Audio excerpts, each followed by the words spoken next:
Bab 911, Yue Zong tiba. Nama, Dunia Dewa dan Iblis Penulis, Zichan Bao Zeng. Plus mematikan mengatur ulang. Jika pada masa damai, jika keenam jenderal itu mengundurkan diri, Han Qiong pasti akan sangat gembira. Itu akan memungkinkan Yue Zong untuk menempatkan para pembantunya yang terpercaya ke dalam pasukan. Namun, pada saat kritis ini, pengunduran diri keenam jenderal itu membuat Han Qiong kesal. Namun, setelah mengklarifikasi dengan Yue Zong, dia mengalah. Jika mereka dipaksa untuk tinggal, siapa yang tahu apa yang akan mereka lakukan selama krisis?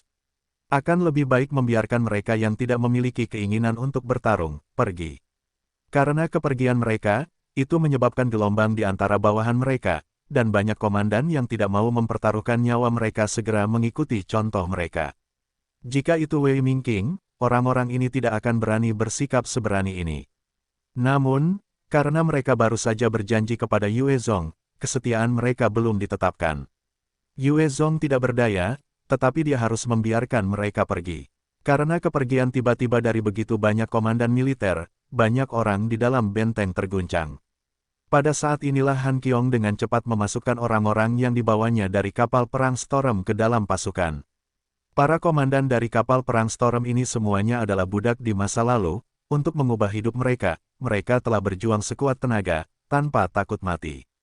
Mereka bahkan memiliki aura yang mengintimidasi. Dengan penunjukan para komandan ini, para prajurit perlahan mulai tenang. Ketika pasukan direorganisasi, Han Qiong mengikuti perintah Yue Zong dan mengerahkan mereka unit demi unit ke garis depan. Di benteng Sueluo 20 ini, hanya benteng pertama hingga ketiga yang memiliki pengalaman bertempur melawan ras lain. Benteng lainnya juga sering mengirim prajurit mereka untuk mendapatkan pengalaman, tetapi dibandingkan dengan benteng pertama hingga ketiga, mereka benar-benar kurang. Dengan demikian, mereka tidak dapat dibandingkan dengan para elit dari tiga benteng pertama. Meski begitu, mereka ditempatkan dalam pelatihan setiap hari, membiasakan diri dengan berbagai peralatan dan senjata. Ketika Zheng Yanhe menerima pasukan bala bantuan dari Han Qiong, ia menghela napas lega. Ia kemudian mengirim bawahan langsungnya kembali ke Han Qiong, pertama sebagai sarana istirahat bagi mereka, kedua, untuk mengungkapkan niatnya agar Han Qiong menyandera mereka jika ia menginginkannya. Ia tidak mau ambil bagian dalam konflik antara laki-laki, jadi ia tidak menerima tawaran Yue Zong untuk bergabung dengannya. Ia selalu memikirkan gambaran besar, dan ia tahu bahwa itu adalah waktu di mana mereka semua harus bekerja sama. Tanpa dukungan Yue Zong, ia dan prajuritnya pasti sudah lama mati. Itulah sebabnya ia menyerahkan pasukannya sendiri ke Han Qiong, mengekspresikan ketundukannya. Sebagai tanggapan, Yue Zong memberikan lebih banyak dukungan, memerintahkan Han Qiong untuk mendorong lebih banyak logistik dan bala bantuan ke garis depan. Pada saat yang sama, berbagai fasilitas produksi bekerja lembur, memperbaiki dan membangun peralatan pertahanan otomatis baru, sebagai persiapan untuk pertempuran besar. Pertahanan benteng pertama sangat mencengangkan. Menurut perkiraan eselon atas wilayah awan, mereka mengira akan membutuhkan 1.000.000 tentara untuk menerobosnya. 1.000.000 tentara adalah jumlah yang sangat besar bagi kerajaan Tirano dengan populasi yang secara alami kecil. Setelah membayar harga yang sangat mahal, mereka tidak akan memiliki lebih banyak energi atau kekuatan untuk menerobos benteng kedua. Oleh karena itu, meskipun benteng lainnya memiliki sistem pertahanan diri mereka sendiri, mereka tidak sebanding dengan pentingnya benteng pertama hingga ketiga. Zheng Yanhe sekarang memiliki pasukan yang cukup, namun, melawan ras asing yang hiruk-pikuk, pertahanan benteng lainnya tidak sekuat tiga benteng pertama, oleh karena itu, benteng berikutnya dirobohkan secara berurutan. Setiap benteng hanya bisa bertahan selama 3 hari, ada beberapa yang hanya bisa bertahan sehari sebelum ditembus. Setelah 25 hari, benteng Sueluo, yang disebut sebagai benteng yang tidak akan pernah gagal, sebagian besar telah hancur, meninggalkan benteng ke-20 yang terakhir dan terakhir. Pada hari ke-25 pertempuran, pasukan asing telah kehilangan 2 juta prajurit, yang mencakup lebih dari 10 li, di mana banyak mayat dapat terlihat di sepanjang jalan. Darah segar telah mewarnai seluruh dataran menjadi merah tua. Sedangkan untuk manusia, Zheng Yanhe telah memberikan segalanya untuk memimpin pertempuran, namun, ia telah kehilangan 20.000 prajurit manusia. Me Fighter yang hancur telah mencapai 30.000. Di depan benteng ke-20, sejumlah besar prajurit babi sekarang menyerbu ke arah tembok kota. Prajurit babi dan prajurit babi memiliki kemampuan berkembang biak yang kuat, dengan demikian, mereka adalah umpan meriam favorit dari ras dino. Di langit, beberapa ratus prajurit kardinal membubung tinggi, menarik daya tembak dari benteng. Para prajurit manusia di tembok kota mengacungkan senjata mereka dan menembakkannya bersamaan dengan pertahanan otomatis ke pasukan musuh. Dalam pertempuran sebelumnya, Zheng Yanhe telah mencoba melindungi para prajurit manusia semampunya. Karena itu, ia jarang mengerahkan para prajurit untuk berperang. Namun, situasinya berbeda sekarang. Benteng ke-20 adalah pertahanan terakhir, mereka tidak punya cara untuk mundur. Untuk mempertahankan tempat itu, ia tidak punya pilihan selain mengaktifkan pasukan manusia. Manfaat memiliki prajurit manusia di awal pertempuran adalah mereka dapat membantu mencegah kerusakan pada pertahanan otomatis mereka. Kerugiannya adalah bahwa tingkat korban kemudian akan meningkat lebih cepat. Manusia dan pasukan bawahan dari pasukan dino saling bentrok. Itu sangat keras, dengan banyak prajurit kehilangan nyawa mereka. Di ruang bawah tanah rahasia benteng ke-20, berbagai komandan sedang dalam sebuah pertemuan. Ma Lei berkata, apa yang harus kita lakukan? Sepertinya sulit untuk mempertahankan benteng ke-20. Kurasa kita harus bersiap mundur sekarang dan menyimpan beberapa pasukan untuk pemimpin. Benteng ke-20 memiliki pertahanan yang ketat serta pertahanan otomatis. Bahkan dengan 160.000 pasukan elit yang bersiaga, serta teknologi paling canggih, tidak ada yang yakin untuk mengatakan bahwa mereka bisa bertahan. Ini karena mereka telah melihat sendiri teror pasukan bawahan tentara dino.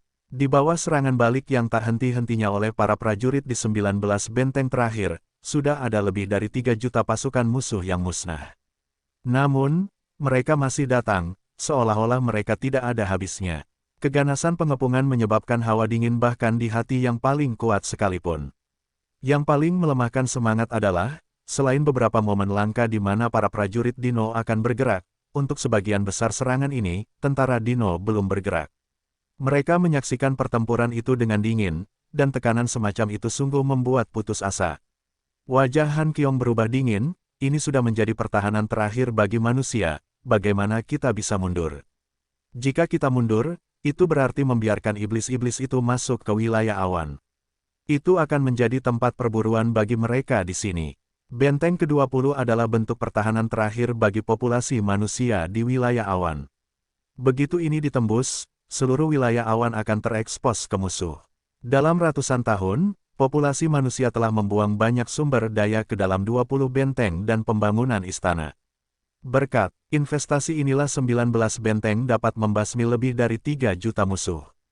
Di dalam wilayah awan, pertahanan kota-kota jauh lebih lemah. 2.000 prajurit dino biasa dapat dengan mudah memusnahkan kota yang memiliki 200.000 manusia. Jika mereka membiarkan prajurit dino memasuki wilayah awan, itu akan menjadi malapetaka. Ma Lei melanjutkan dengan keras kepala, menurutku kita harus menghemat tenaga. Wilayah awan sangat luas, jika kita mundur, pasukan dino pasti harus berpencar. Kita kemudian dapat memanfaatkan keunggulan medan untuk menghabisi mereka dalam pertempuran kecil. Jika kita berjaga di sini, begitu benteng ditembus, tidak akan ada pasukan yang bisa melawan mereka. Selain itu, tenaga kita hampir habis di sini. Pemimpin sama sekali tidak mendapat dukungan dari kita, dia pasti sedang mengalami kesulitan. Ma Lei dengan cepat menambahkan kalimat itu, sebelum menoleh ke Shao Yun, yang terdiam, bertanya, Shao Yun, bagaimana menurutmu? Ma Lei, Shao Yun, Han Qiong, Sun Lanlan adalah 4 bawahan terpenting di bawah Yue Zong. Shao Yun mengerutkan kening dan berbicara, menurutku kita harus berkonsultasi dengan pemimpin. Jika dia ingin kita bertahan, kita akan bertahan. Jika dia ingin kita mundur, kita akan mundur. Ma Lei mengerutkan kening dan mendesah dalam hati.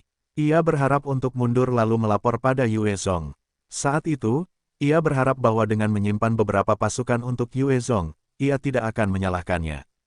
Han Qiong mengangguk, baiklah. Aku akan melapor pada pemimpin Yue Zong. Tidak perlu, aku di sini. Pada saat ini, pintu terbuka, dan Yue Zong masuk. Pemimpin, setelah sorak-sorai terkejut dan gembira, semua komandan berdiri di ruangan itu, menatap Yue Zong dengan tatapan gembira. Yue Zong menyatakan dengan tegas, kita akan bertahan selama 20 hari. Kita harus menjaga di sini, dan tidak mundur dalam 20 hari ini. Mereka semua segera menjawab serempak, ya, Tuan. Malay segera bertanya, pemimpin, mengapa 20 hari sebelum mundur? Yue Zong menjawab, karena akan memakan waktu 20 hari bagi semua manusia di wilayah awan untuk melarikan diri dari sini. Dalam 20 hari ini, kita harus menjaga di sini dengan seluruh hidup kita, dan tidak membiarkan benteng ini jatuh. Ketika 20 benteng telah dikepung, Yue Zong tidak berhenti bekerja, segera menyusun rencana bagi manusia dari wilayah awan untuk bermigrasi ke dunia kedua. Karena luasnya wilayah awan, sementara perintah Yue Zong dilaksanakan, masih akan butuh waktu untuk mengevakuasi semua manusia di seluruh wilayah. 20 hari adalah batas mutlak di atas benteng ke-20. Zheng Yanhe berada di pusat komando, menyaksikan pertempuran sengit di bawah, matanya merah. Para prajurit Dino telah mendorong pasukan bawahan untuk menyerang terus-menerus tanpa istirahat, sementara Zheng Yanhe telah memimpin pertempuran tanpa beristirahat. Meskipun dia adalah prajurit Dewa Tipe 5, setelah berhari-hari, bahkan dia kelelahan. Namun, dia berdiri teguh di garis depan untuk memimpin. Setelah beberapa hari ini, semua orang harus mengakui bahwa Zheng Yanhe benar-benar seorang komandan yang cerdik dalam pertahanan. Dengan waktu yang tepat dan perintah strategisnya, mereka mampu bertahan begitu lama. Jatuhnya 19 benteng bukan karena Zheng Yanhe tidak mampu, tetapi musuh terlalu sombong. Kali ini, itu adalah pertempuran melawan penguasa negeri, dengan jumlah prajurit yang tidak ada habisnya. Jika bukan karena Me-Fighter yang digunakan, 200.000 prajurit manusia akan lama musnah. Pemimpin Yue Zong ada di sini. Pemimpin Yue Zong, petik 2 petik 2. Tiba-tiba, sorak-sorai meledak dari kerumunan manusia. Yue Zong, ketika Zheng Yanhe mendengar nama ini, alisnya terangkat, dan dia berbalik ke arah sumber keributan. Dia melihat seorang pemuda berjalan. Mendekat, dijaga oleh 20 ahli tipe 4. Zheng Yanhe menoleh kedua ahli tipe 5 di sampingnya, Wu Bao dan Wei Wu, berkata, Wu tua, Wei tua, ayo kita pergi. Wu Bao dan Wu Wei mungkin tidak melampaui Zheng Yanhe dalam hal kemampuan tempur, tetapi mereka masih ahli puncak. Mereka mengenakan setelan pertempuran tipe 5 sehingga mereka dapat menyerbu untuk bergabung dalam keributan kapan saja mereka dibutuhkan. Wu Bao dan Wei Wu sama-sama menatap Yue Zong dengan tatapan rumit, sebelum mengangguk dan mengikuti Zheng Yanhe. Zheng Yanhe menatap Yue Zong, membungkuk dengan hormat, Kaisar Yue Zong, saya tidak melakukan tugas saya dengan benar dan bersalah atas pelanggaran berat ini, saya mohon belas kasihan Anda. Dia tahu bahwa Yue Zong memegang hidup dan mati mereka di telapak tangannya sekarang. Jika Yue Zong mencabut otoritas militer mereka, mereka juga tidak punya cara untuk menentangnya. Ketika dia memikirkan bagaimana dia menolak Yue Zong sebelumnya, hatinya hancur. Jika Yue Zong adalah orang yang berpikiran sempit, maka dia mungkin akan membunuh mereka begitu saja. Tidak masalah jika dia mati, namun, dia tidak ingin benteng ke-20 ditaklukkan karena kematiannya. Itu akan mengakibatkan pertumpahan darah di seluruh wilayah awan.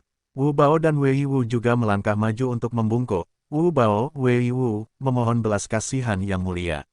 Yue Zong bergegas untuk mendukung mereka. Wajahnya serius, pelanggaran apa yang kalian lakukan? Jika bukan karena upaya kalian para jenderal, 20 benteng sudah lama jatuh. Aku masih berharap kalian bertiga terus maju dan membantuku mempertahankan wilayah awan. Kalian adalah harapan terakhir bagi umat manusia. Hati Zheng Yanhe menjadi tenang, saat ia bersumpah kepada Yue Zong, terima kasih, yang mulia. Bawahanmu pasti akan mempertahankan benteng ini sampai aku mati. Selama benteng ini berdiri, aku akan tetap bertahan. Jika benteng ini jatuh, aku akan mati bersamanya. Yue Zong melanjutkan, biarkan Zheng Yanhe yang menangani ini. Aku telah membawa 20.000 Me-Fighter bersamaku, 250.000 robot teknik, 100 meriam energi, 100 helikopter serbu berat, 80 reaper, 300 kendaraan yang dipasangi senjata laser, 1000 tank berat, serta 2000 penjaga kota. Dengan kekuatan seperti itu, apakah kau mampu bertahan selama 20 hari? Kali ini, Yue Zong telah mengirimkan sejumlah besar peralatan dan senjata ke benteng ke-20, mempersiapkan diri untuk pertempuran penting ini. Dalam pertempuran ini, Yue Zong jelas bahwa dengan kekuatan manusia saat ini di wilayah awan, mereka pasti akan gagal. Namun, ia berharap dapat meminjam 20 benteng untuk melemahkan pasukan bawahan, sehingga dapat memberi lebih banyak waktu bagi manusia di wilayah awan. Zheng Yanhe tergerak, lalu menjawab, bawahanmu akan menjaga tempat ini selama 20 hari ke depan. Kekuatan unit lapis baja yang dibawa Yue Zong sungguh mencengangkan. Jika dilepaskan di wilayah awan, tidak ada satu faksi pun yang dapat mempertahankan diri.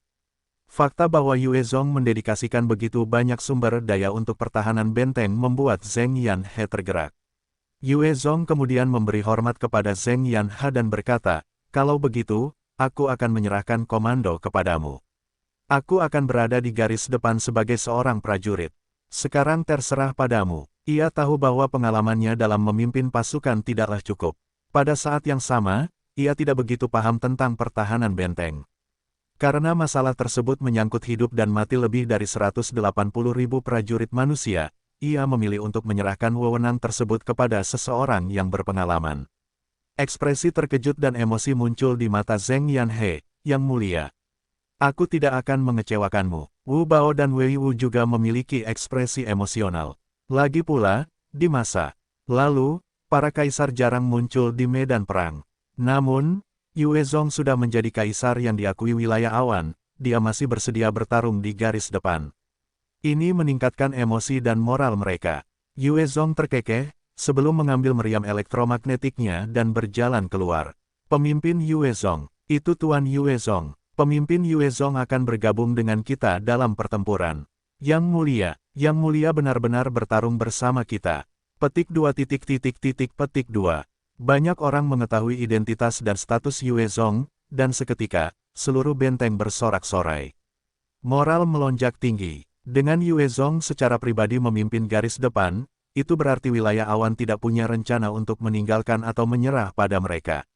Wu Bao menatapnya dan berkomentar lembut, sepertinya tidak buruk juga dia menjadi penguasa baru wilayah awan. Wei Wu tertawa terbahak-bahak, mengeluarkan meriam elektromagnetiknya sendiri dan melesat maju ke medan perang, menembaki tentara musuh, Wu tua. Kita tidak bisa memanggilnya seperti itu lagi.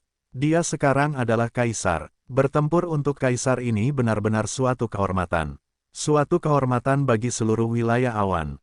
Haha, melihatnya, bahkan aku tidak bisa menahan keinginan untuk membantai lebih banyak anjing asing. Aku akan berangkat. Di istana kerajaan Tirano, sebuah bayangan besar dalam kegelapan tiba-tiba membuka matanya. Sebuah sinar terang muncul, seolah-olah mampu mengiris bumi itu sendiri. Dia di sini. Dia akhirnya muncul. Itu adalah jejak dewa dan iblis. Dia adalah prajurit ilahi tipe 5. Hebat, hebat. Dia pasti sudah memiliki inti dewa iblis.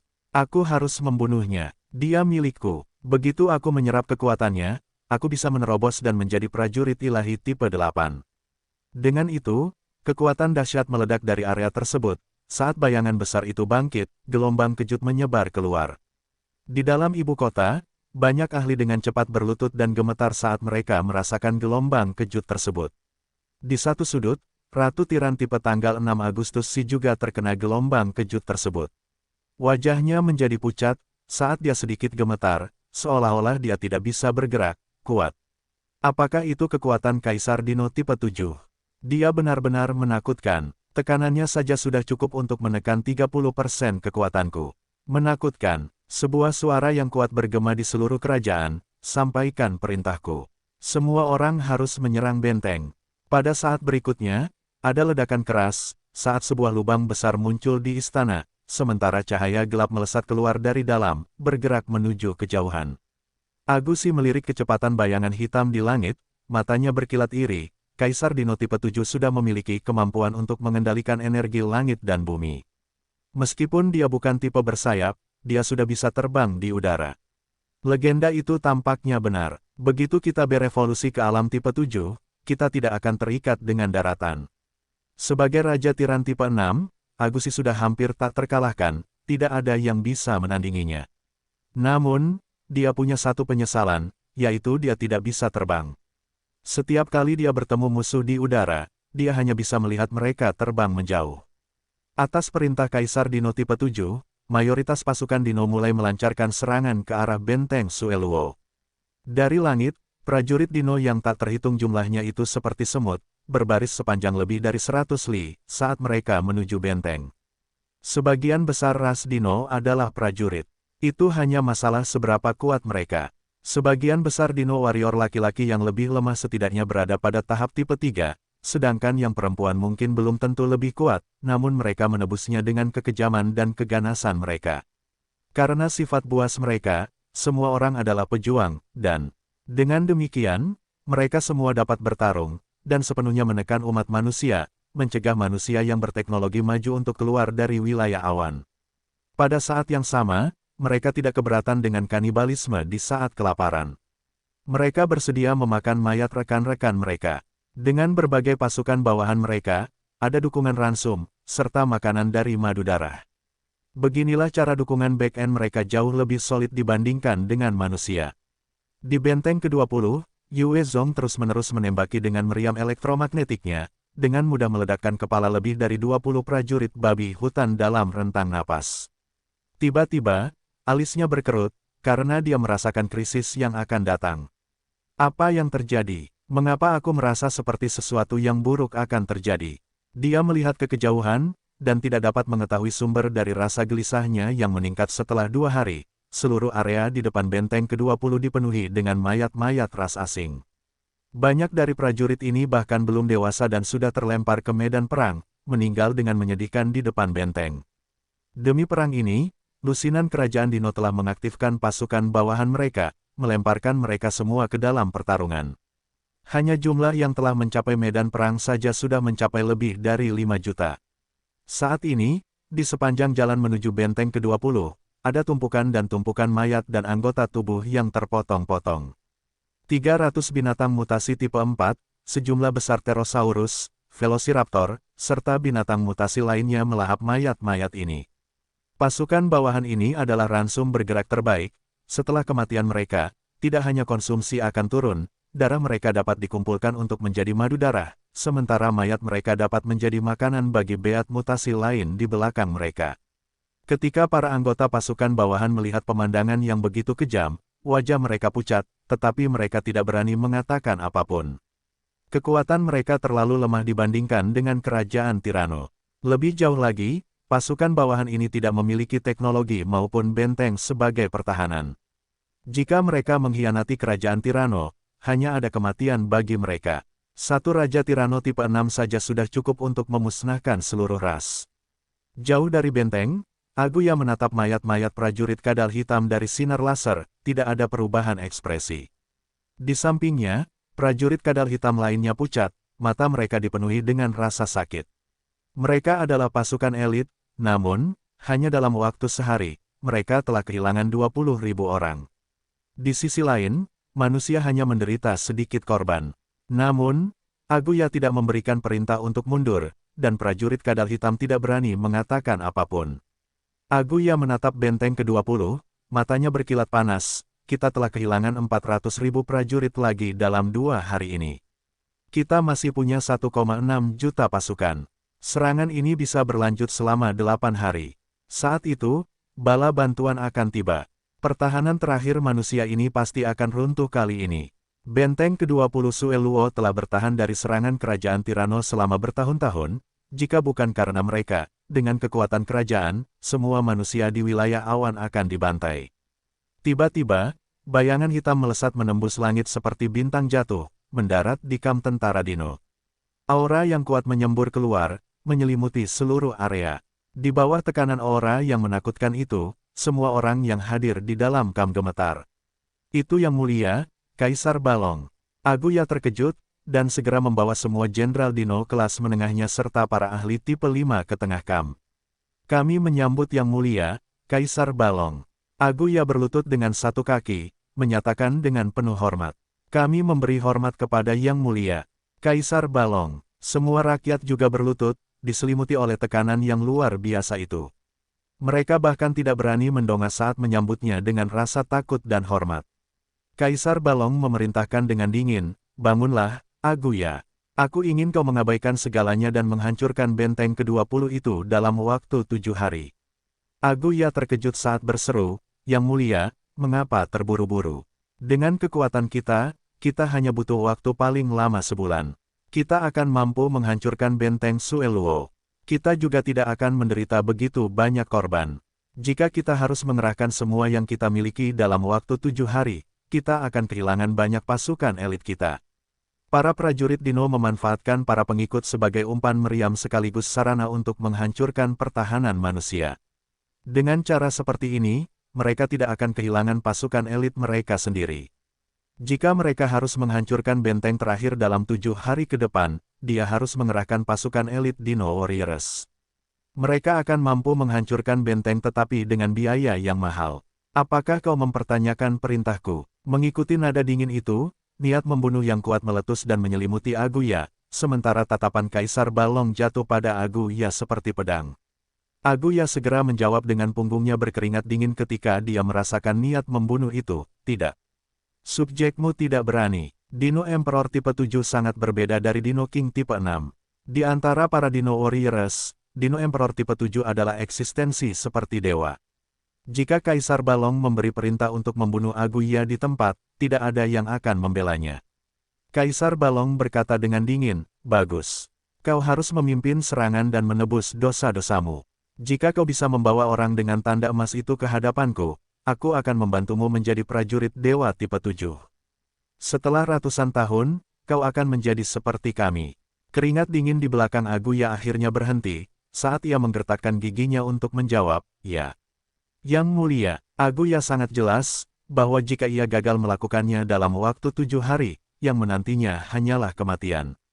Setelah meninggalkan kampusat, Aguya menoleh ke para pemimpin pasukan bawahan, berbicara dengan dingin, "Kau sudah mendengarnya. Dalam waktu 7 hari, jika kita tidak menghancurkan benteng Sueluo, dan kalian masih hidup, maka semua rasmu akan dimusnahkan." Salah satu prajurit harimau menjawab dengan sungguh-sungguh, "Dimengerti. Kami pasti akan memberikan segalanya." Para pemimpin lainnya juga menunjukkan ekspresi putus asa. Demi ras mereka sendiri, mereka harus mempertaruhkan segalanya. Di bawah paksaan Kaisar Balong, gaya pertempuran berubah drastis, menjadi lebih intens. Prajurit asing sekarang menyerbu ke depan tanpa mempedulikan nyawa mereka sendiri, mereka tidak lagi tersebar seperti sebelumnya, sebaliknya, menyerang benteng dalam jumlah yang besar. Meriam energi di dalam benteng Sueluo ditembakkan tanpa henti. Sejumlah bom energi mendarat di ras asing, menghancurkan sebagian besar dari mereka hingga tak terlihat. Mereka yang berhasil lolos dari ledakan kemudian disambut dengan sinar laser, mengubah mereka menjadi saringan. Meski begitu, para prajurit tidak menyerah, terus menyerbu maju berbondong-bondong seperti semut yang tak ada habisnya. Di langit, prajurit udara telah meningkat 10 kali lipat, dengan lebih dari ribuan prajurit udara sekarang menyerang benteng. Prajurit manusia yang ditempatkan bersama Mayfighter tertusuk oleh anak panah yang datang, saat mereka jatuh dalam genangan darah mereka sendiri. Mayfighter mulai hancur dalam ledakan, atau jalur dan kabel mereka hancur, menghentikan semua gerakan.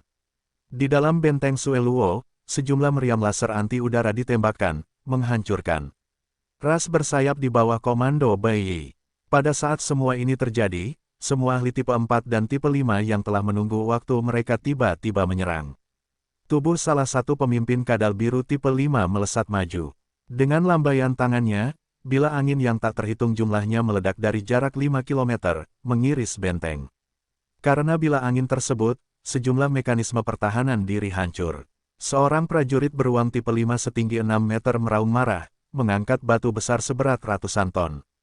Dia mengayunkannya dengan gila, mengirimkannya melambung ke arah benteng seperti bintang jatuh. Menghadapi serangan itu, sejumlah rudal energi terpandu melesat keluar untuk menghantam batu besar itu, menghancurkannya. Seorang prajurit elang tipe 5 yang memiliki mata tajam membubung ke langit. Dia mengangkat busurnya dan mengarahkan bidikannya ke berbagai titik api di atas tembok kota, dan mulai menembak tanpa henti. Di dalam satu bunker, ada 2 tentara manusia yang ditempatkan di dalam, mengendalikan meriam elektromagnetik untuk menembaki ras asing di bawah. Tiba-tiba, sebuah anak panah meledak ke dalam bunker, langsung menembus meriam. Pada saat berikutnya, 2 anak panah lainnya melesat tepat ke tengkorak kedua prajurit manusia itu, darah berceceran di mana-mana. Semua ahli tipe 5 telah dimobilisasi karena mereka telah menghemat kekuatan mereka akan mampu meledak dengan intensitas yang ganas. Namun, mereka sekarang dipaksa untuk membantai manusia-manusia ini dalam jangka waktu tertentu. Dengan demikian, mereka tidak menahan diri dan mengerahkan seluruh tenaga. Selain para ahli tipe 5 itu, sejumlah Diplodocus tipe 3 juga melemparkan batu dengan kuat ke arah benteng, menghancurkan pertahanan otomatis. Apa yang sedang terjadi? Di atas benteng, Yue Zong melihat keluar pada serbuan gila ras asing dan dia mengerutkan kening. Meskipun serangan gencar dari ras asing telah mempercepat kematian mereka, pertahanan benteng Sueluo terakhir juga sedang terkikis. Pada saat yang sama, karena para ahli tipe 5 bergerak, korban dari prajurit manusia meningkat. Pertempuran yang intens dan berdarah berlangsung selama 1 jam penuh. Di bawah serangan gencar para ahli tipe 5 dari ras asing, lebih dari 300 prajurit manusia telah tewas. Ketika Yue Zong mendengar laporan tentang tingkat korban, ekspresi muram muncul di wajahnya. Tidak, kita tidak bisa terus seperti ini. Yue Zong memberi perintah kepada Bai Yi, singkirkan para enhancer tipe 5 itu. Jika mereka tidak mengurus para ahli tipe 5, seluruh pasukan di benteng akan terbunuh perlahan, dan pasukan yang berkekuatan 180.000 orang itu tidak akan bertahan beberapa hari. Mata Bai Yi beralih ke data dan angka, saat dia membuat beberapa perhitungan, ya. Memilih target yang paling mengancam secara otomatis. Tiba-tiba, beberapa sinar laser melesat keluar dari benteng, membentuk hujan lebat yang menyapu ke kejauhan. Prajurit beruang tipe 5 yang dapat melemparkan batu seberat ratusan ton itu dengan cepat melesat pergi, mundur dengan kecepatan yang sangat tinggi. Namun, pada akhirnya, dia tidak berhasil berlari lebih cepat dari sinar laser itu. Pada titik kontak, prajurit beruang tipe 5 itu meraung marah, saat pancaran cahaya yang kuat muncul, menghalangi di depannya. Laser yang dapat menembus kendaraan lapis baja seperti tidak ada apa-apanya itu menghantam pancaran cahaya, menyebabkan riak-riak. Namun, setelah memblokir beberapa ratus sinar, cahaya radians runtuh. Beberapa sinar merobek kulit prajurit beruang tipe 5, menembus tubuhnya, meninggalkannya penuh dengan lubang berdarah. Setelah berhadapan dengan prajurit beruang tipe 5, kelompok meriam laser prisma di belakang tembok benteng menyesuaikan bidikan mereka di bawah kendali Bai Yi. Mereka kemudian mulai mengunci prajurit. Kadal hijau tipe 5 yang dapat mengendalikan bila angin. Sekelompok besar sinar laser ditembakkan, langsung merobek prajurit kadal tipe 5, saat ia terkulai ke tanah tak bernyawa. Meriam laser prisma kemudian terus menghabisi berbagai ahli tipe 5. Namun, pasukan musuh yang mengudara juga menyerang meriam laser prisma, menghabisi mereka satu persatu. Meriam laser prisma ini secara khusus digunakan untuk menghadapi prajurit tipe 5 dan tipe 6, itulah alasan para ahli tipe 5 itu tidak berani lepas kendali. Para ahli tipe 5 dari pasukan bawahan dibunuh oleh meriam laser prism secara konsisten, sementara ras udara bertemu dengan meriam elektromagnetik. Di tengah semua itu, meriam laser prism dirusak oleh pasukan bawahan udara, efisiensinya terus berkurang. Jika meriam laser prism mampu melepaskan daya tembak mereka tanpa gangguan, mereka akan mampu membunuh seorang ahli tipe 5 dalam satu serangan. Jika mereka hanya menembak secara membabi buta, itu tidak akan seefektif itu. Pertempuran kejam berlanjut untuk waktu yang lama, tanpa jeda. Pasukan musuh terus menyerbu maju ke benteng, sebelum direduksi menjadi mayat. Tentara asing musuh yang tak terhitung jumlahnya terbunuh dalam daya tembak yang tak henti-hentinya. Mayat mereka mulai menumpuk, membentuk gundukan, memungkinkan tentara di belakang untuk menaiki mereka untuk melanjutkan serangan ke benteng. Untuk menghadapi gundukan tanah yang dengan cepat berubah menjadi jalur aneh menuju puncak benteng, benteng akan menembakkan bom napalm dari waktu ke waktu. Api akan membakar abis prajurit yang tewas, membakar mereka menjadi abu. Sekitar 500 meter dari benteng, mungkin ada beberapa tumpukan tulang hangus, sementara asap hitam mengepul di mana-mana, mengeluarkan bau busuk. Area di depan benteng seperti rumah jagal, dengan ras asing yang ganas dan ganas terbunuh. Pertempuran berlangsung selama seharian penuh, bahkan di kegelapan malam, ras asing terus menyerang ke depan tanpa henti, menyerang benteng tanpa peduli dengan nyawa mereka sendiri. Suar ditembakkan ke langit, menerangi langit malam, dan laser yang tak terhitung jumlahnya langsung meledak ke arah pasukan musuh, membasmi gelombang lainnya. Ini adalah pola yang berlangsung selama 3 hari 3 malam penuh, dan jumlah total prajurit asing yang tewas di luar benteng berjumlah lebih dari 1 juta. Namun, serangan ras asing itu benar-benar hebat, memaksa meriam energi di dalam benteng untuk menembak hampir tanpa henti. Di bawah keluaran semacam itu, meriam mulai gagal. Meriam laser prisma yang dapat langsung memusnahkan prajurit ilahi tipe 5 juga gagal, dengan 2/3 dari mereka hancur total. Di dalam benteng, tingkat korban prajurit manusia telah mencapai 5.000. Mereka juga kehilangan 80.000 prajurit meh mereka.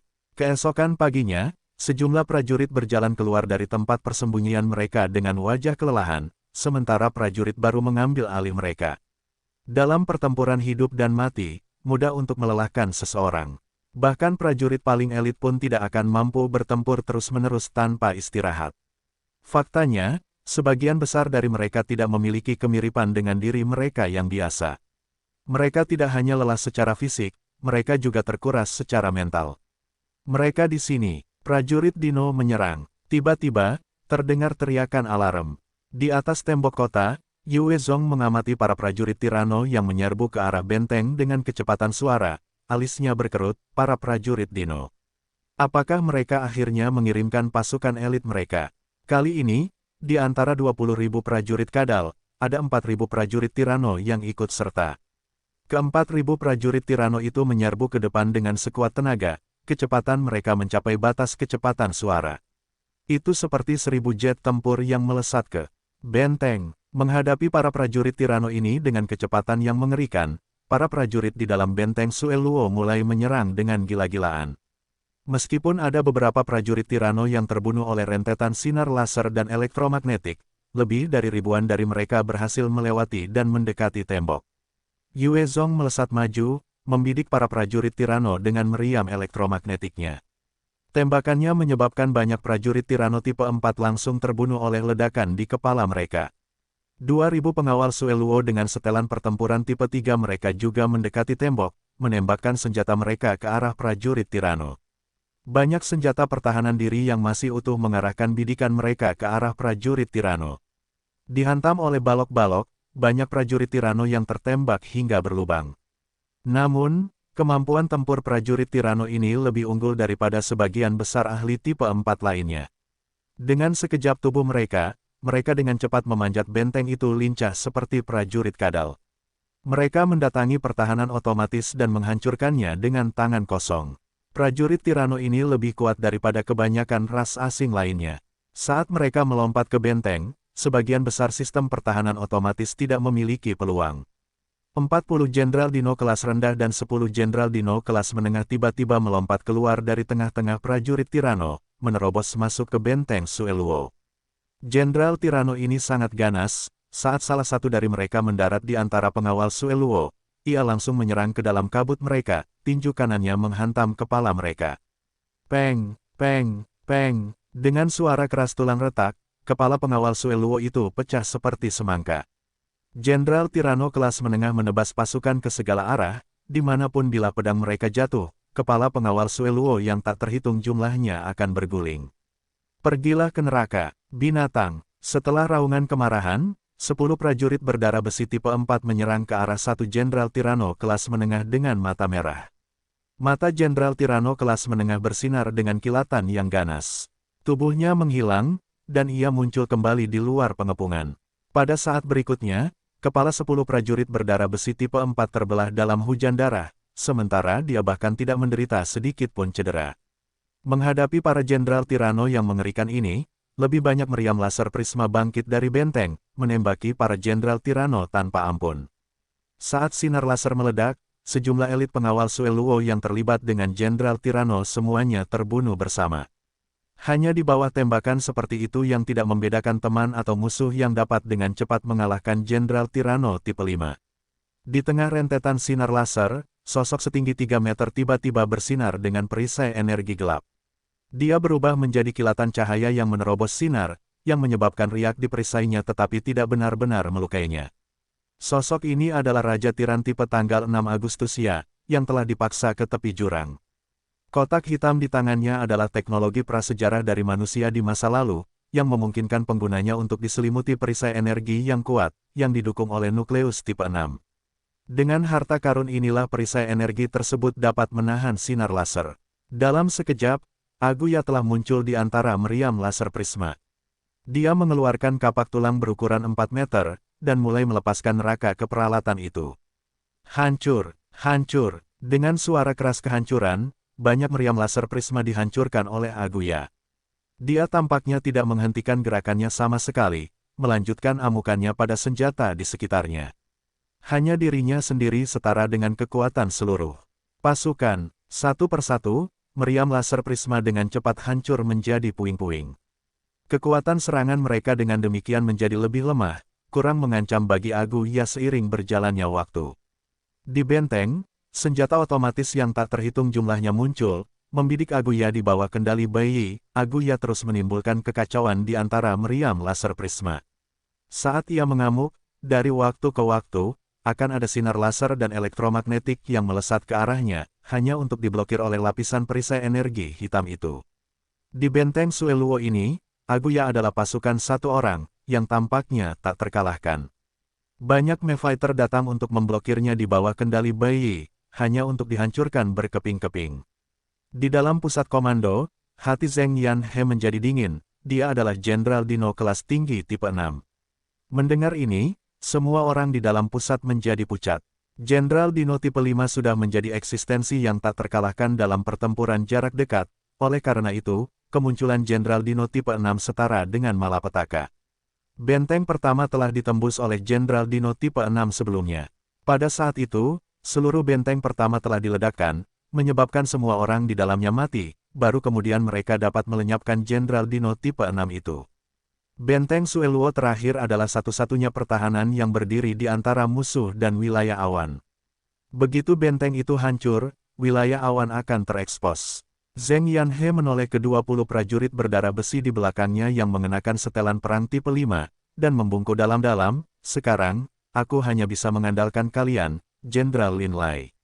Aku serahkan pada kalian, Jenderal." Prajurit berdarah besi, Lin Lai, menjawab dengan sungguh-sungguh, "Jenderal Agung, tugas militer selalu melindungi negara. Inilah yang harus kita lakukan." 19 prajurit berdarah besi lainnya juga memiliki tatapan tegas. "Jenderal Agung, Yang Mulia Yue Zong, kami berangkat." Lin Lai melihat ke arah Yue Zong dan Zheng Yanhe, membungkuk dalam-dalam, sebelum mengeluarkan pil naga merah yang dapat menyebabkan manusia menggunakan potensi penuh mereka, dan menelannya. Yang lainnya juga melakukan hal yang sama. Yue Zong menghela napas. Pil naga merah dapat menyalurkan potensi terpendam manusia, mendorong kecakapan mereka ke alam tipe 5 dari alam tipe 4. Fisik mereka juga akan ditingkatkan beberapa kali lipat. Namun, itu tidak bertahan lama. Lebih jauh lagi, setelah digunakan, pengguna akan menjadi monster. Setelah efeknya berlalu, pengguna akan meninggal sebagai orang aneh. 20 prajurit berdarah besi mengetahui hasil ini dan tetap memilih untuk melanjutkan pengorbanan mereka. Itu karena orang-orang seperti mereka, yang tidak takut mengorbankan diri mereka demi sesama manusia, sehingga manusia mampu bertahan hidup selama ratusan tahun ini. Dibandingkan dengan mereka, Wei Mingqing adalah sampah. Untuk menerobos, dia telah memilih untuk mengorbankan jutaan orang lainnya. Dia tidak ada apa-apanya dibandingkan dengan para pejuang pemberani ini. Setelah menelan pil-pil itu, mata Lin Lai berbinar penuh harap saat ia membungkuk dalam-dalam. "Jenderal, Yang Mulia, setelah kematian kami, saya harap kami dapat dikremasi, dan dikuburkan bersama rekan-rekan kami. Kami akan menghargai kematian seperti sesama manusia." Setelah menelan pil-pil itu, ketika Lin Lai dan yang lainnya meninggal, tubuh mereka masih dalam keadaan mengerikan. Ini adalah harga yang harus dibayar untuk mendapatkan kekuatan melalui jalan pintas. Mereka tidak takut mati tetapi takut tidak diakui oleh rekan-rekan mereka. Yue Zong mengangguk dengan sungguh-sungguh, "Tentu saja. Selama aku masih hidup, aku pasti akan berusaha memenuhi keinginanmu."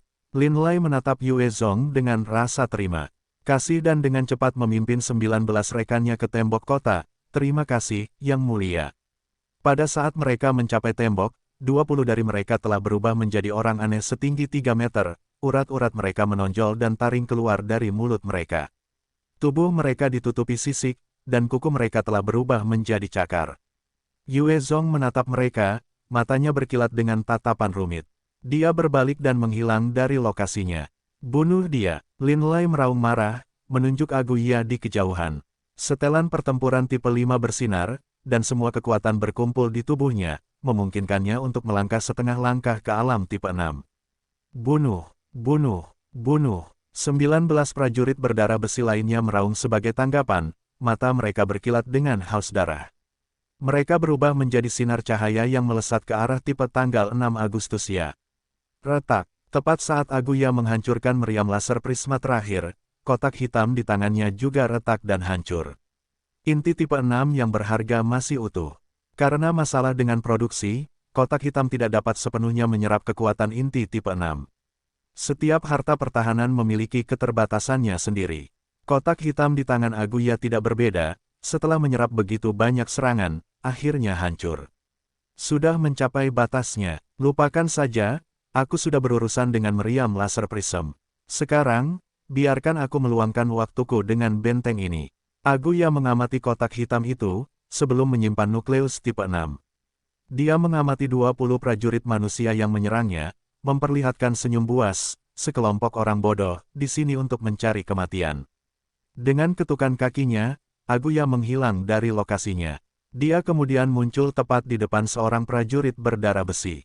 Tinjunya berayun keluar dengan tekanan gunung Tai ke arah prajurit itu. Pada saat itu, prajurit berdarah besi yang mengenakan setelan pertempuran tipe 5 memiliki lubang besar di dadanya. Hatinya hancur, pada akhirnya, prajurit berdarah besi tipe 6 setengah langkah ini bukanlah tandingan Aguya. Rantai, prajurit berdarah besi lainnya meraung marah, matanya begitu merah sehingga darah tampak siap menyembur keluar. Rantai psikis yang kuat melilit Aguya, mengikatnya.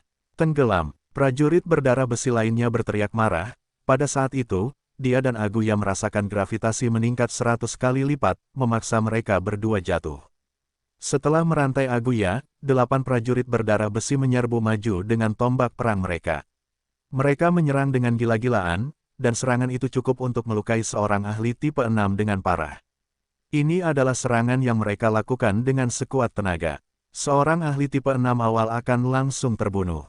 Bodoh, kalian manusia terlalu lemah. Aguya tertawa gila sebelum lengannya terjulur dengan kuat. Rantai psikis yang tidak berwujud itu segera hancur, menyebabkan serangan balik pada prajurit berdarah besi, yang wajahnya menjadi pucat dan matanya berkilat karena terkejut. Setelah melepaskan rantai psikis, Aguya mengetukkan kakinya dan menyerang ke arah 8 prajurit berdarah besi seperti bola meriam, tinjunya menghantam mereka.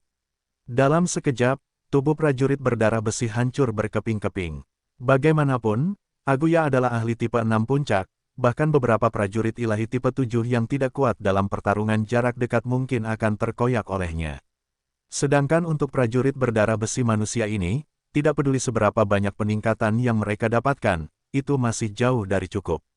Pada saat 8 prajurit berdarah besi dimusnahkan, beberapa sinar cahaya putih telah mengunci wilayah tempat Aguya berada. Tidak bagus, itu rudal energi berpemandu. Wajah Aguya berubah, dan tidak peduli dengan prajurit berdarah besi yang tersisa. Dengan ketukan kakinya, dia melompat tinggi ke langit, mencoba yang terbaik untuk menyerang bagian dalam benteng. Pada saat yang sama, tubuhnya diselimuti oleh cahaya kehidupan yang terang. Seperti ini, kecuali seluruh benteng diledakkan, dia tidak akan terpengaruh parah. Hong, tepat saat Aguya melompat, bagian tembok kota meledak, dan ledakan dahsyat itu melahap area tersebut, sementara gelombang kejut yang dihasilkan menyebar. Reaksi Aguya sangat cepat, lolos dari pusat radius ledakan. Namun, dia masih dikepung oleh gelombang kejut, cahaya kehidupannya meredup drastis. Tepat pada saat itu, 6 reaper terbang keluar, palka senjata mereka terbuka saat mereka mengeluarkan bilah logam panjang dan menembak langsung ke arahnya. Bodoh, apakah kamu pikir aku tidak siap? Aguya tertawa dingin, menyesuaikan kapak tulang di tangannya. Api yang kuat keluar dari ujung kapak, mendorongnya ke arah salah satu reaper. Saat dia muncul di depan reaper, dia tiba-tiba merasakan krisis yang hebat. Dia mengangkat kedua lengannya ke depan, dan cahaya kehidupan memancar keluar sekali lagi, menghalangi di depannya. Hong, reaper meledak dengan ledakan yang mengerikan, dan gelombang kejut yang dihasilkan menyelimuti Aguya sepenuhnya. Bai telah memperhitungkan bahwa reaper bukanlah tandingan bagi Aguya tipe 6, satu-satunya cara untuk melukai atau mungkin membunuhnya adalah dengan meledakkan dirinya sendiri. Ketika cahaya memudar dan debu menghilang, Aguya muncul dari sisa-sisanya. Saat ini, cahaya kehidupannya telah menghilang, sementara tubuhnya dipenuhi luka-luka. Kedua lengannya terkulai di samping, tampaknya telah mengalami kerusakan serius.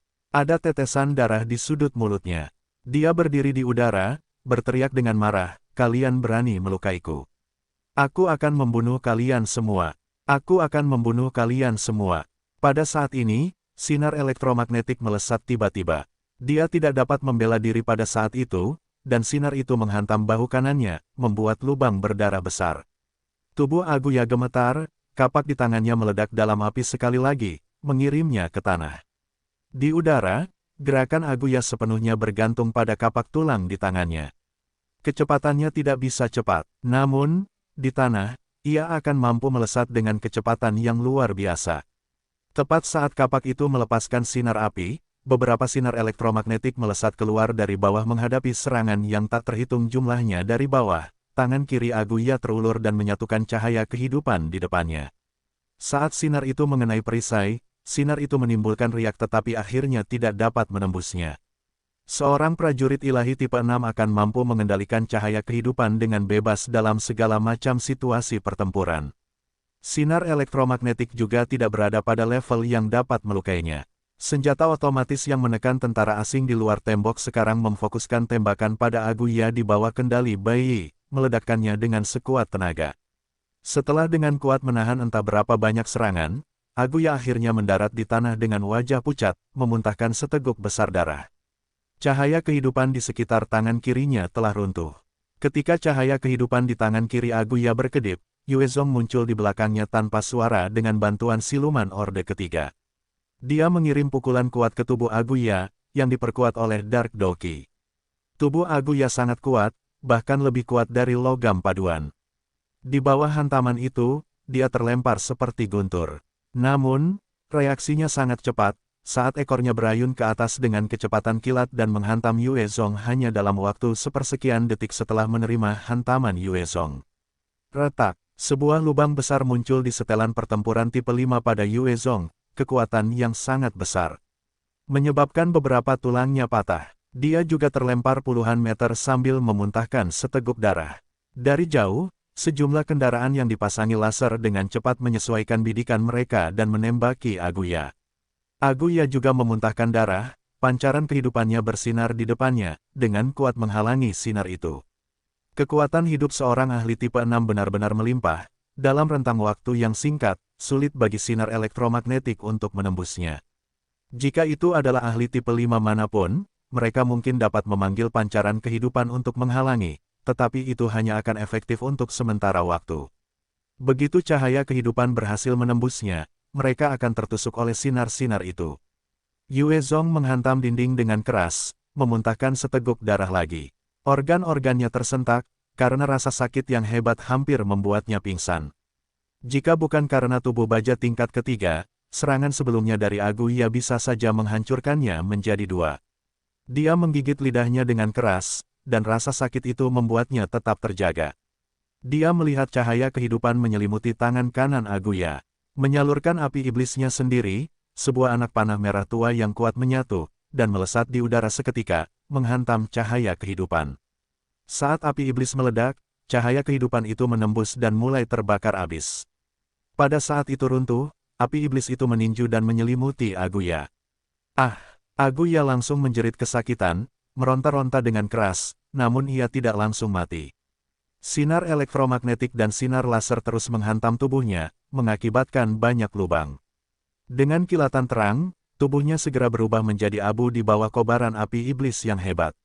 Dengan kematian Aguya, sejumlah besar tenaga hidup keluar dari tubuhnya, sebelum diserap ke dalam Yue Zong melalui jejak dewa dan iblis. Tenaga itu berputar di sekitar inti dewa iblis emas, memberinya nutrisi dan membuatnya tumbuh lebih besar.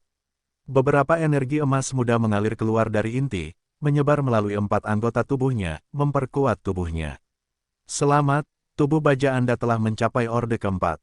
Selamat, Anda telah memperoleh plus 40 di semua atribut. Selamat, Anda telah memperoleh 6 poin keterampilan yang akan dialokasikan. Pemberitahuan manis itu berbunyi, dan Yue Zong tahu bahwa ia telah berevolusi sekali lagi. Ia dengan cepat menetapkan 5 poin keterampilan ke dalam Dark Doki, mendorongnya ke orde kelima. Aliran energi emas muda berkumpul di rune perunggu yang melambangkan keterampilan Dark Doki dalam benaknya, dan saat energi emas melilit rune tersebut, beberapa ukiran berwarna perak dan mendalam muncul di rune tersebut. Yue Zong dengan cepat menyalurkan Dark Doki ke luka-lukanya, dan tulang-tulangnya mulai mengeluarkan suara retak saat mereka mulai sembuh dengan cepat. Dalam waktu 5 menit, luka-luka Yue Zong telah pulih dengan bantuan keterampilan Dark Doki dan generasi. Dia kemudian berdiri dengan cepat dan mulai melakukan peregangan, menemukan bahwa dia dalam kondisi prima, kemampuan pemulihanku setara dengan binatang mutasi tipe 4. Dalam hal kekuatan tempur, meskipun aku masih sedikit menyimpang dari alam tipe 6, aku setidaknya berada di puncak tipe 5. Petik 2. Oh, ini adalah inti tipe 6, bagus. Yue Zong menahan kegembiraannya dan dengan cepat menyimpan inti tipe 6 ke dalam cincinnya, sebelum menyerang kembali ke dinding. Meskipun Aguya telah dibunuh oleh Yue Zong dan Bai Yi yang bergandengan tangan, dia telah berhasil menghancurkan gugusan meriam laser prisma. Pada saat yang sama, untuk membunuh Aguya ini, Bai Yi harus mengalihkan sebagian besar daya tembak, yang memungkinkan elit ras asing lainnya untuk mendekati benteng. Zheng Yanhe mengerahkan 10.000 tentara ke dalam pertempuran, dan kedua belah pihak terlibat dalam pembantaian yang kejam. Tentara manusia memiliki keuntungan dari senjata berteknologi maju, sementara mereka tidak sebanding dengan prajurit tirano yang merupakan spesialis pertempuran jarak dekat alami. Selusin prajurit tirano menyerbu pasukan manusia dan mulai membantai tentara manusia. Tubuh mereka melesat melintasi medan perang, kemanapun mereka pergi, darah segar akan berceceran di antara anggota tubuh yang terpotong-potong, dan prajurit manusia pada dasarnya tidak berdaya. Namun, prajurit darah besi yang tersisa yang telah mengonsumsi pil naga merah dan tidak bergabung dalam pertempuran di benteng dengan cepat berlari maju untuk menemui prajurit tirano dan elit dari ras asing. Ketika mereka menghadapi Aguya, mereka tidak berdaya. Namun, dengan alam tipe 6 setengah langkah mereka benar-benar mampu menangkis para elit ras asing. Pada saat ini, sejumlah helikopter serbu berat terbang ke langit, melepaskan bom energi dan bom klaster di atas pasukan asing. Cahaya putih, api, dan debu membubung ke langit, menyelimuti seluruh area. Puluhan ribu tentara tewas di bawah pemboman dari helikopter serbu. Tiba-tiba, banyak pterosaurus tipe 3 dan tipe 4 terbang ke udara, menuju helikopter serbu. Beberapa dari mereka yang terbang terlalu jauh di depan diterkam oleh pterosaurus tipe 4. Pisau yang berputar semuanya terbentur miring, dan mereka bergetar di udara sebelum menukik ke tanah, meledak dalam bola api. Sebagai tanggapan, helikopter serbu berat mulai menembaki pterosaurus tipe 4 itu, rudal energi terpandu meledak saat bersentuhan. Itu mengakibatkan lubang besar dan berdarah, dan pterosaurus menjerit saat mereka jatuh hingga tewas. Karena tidak adanya meriam laser prism, helikopter serbu berat tidak punya pilihan selain mundur sambil menyerang, kembali ke jangkauan pertahanan anti-udara. Namun, pterosaurus tipe 3 dan tipe 4 tampaknya tidak mempermasalahkan hidup mereka sendiri, mengejar mereka dan binasa bersama dengan kehancuran helikopter. Di langit, seluruh kawanan pterosaurus terbang ke arah mereka, dengan Tyranno Warriors, Diplodocus Warriors, Velociraptor Warriors, dan Dino Warriors lainnya menungganginya. Di benteng Sueluo, pertahanan udara terkuat adalah meriam prisma laser, dengan jangkauan efektif lebih dari 18 km.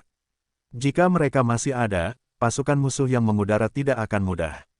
Karena peralatan itu sudah hancur, para prajurit Dino mulai mengaktifkan pasukan elit mereka.